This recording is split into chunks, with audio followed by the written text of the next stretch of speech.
What do you do when there are giants in your life that does not seem to want to go away? You can do one of two things. You can either one stand up to them or bow to their demands. I remember growing up in Jamaica in the West Indies in a small community where I used to help a particular farmer with his produce. I would help him to take them to the residents in the area. And I remember taking the produce to this particular resident who had dogs next door. And whenever I took the produce to her and was leaving, the dogs would chase me up the road, or they would chase me down the road depending on where I went.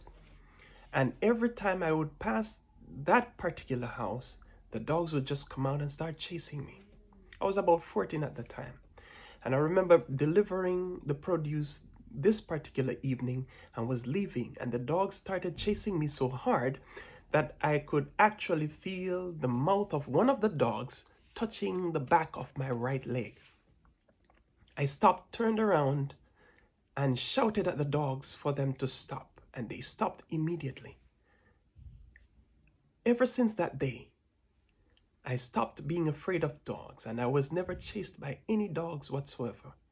And I would go to that same house to deliver the produce and go home, and the dogs would just not chase me anymore. So I say to you, whatever your giants are, stand up to them.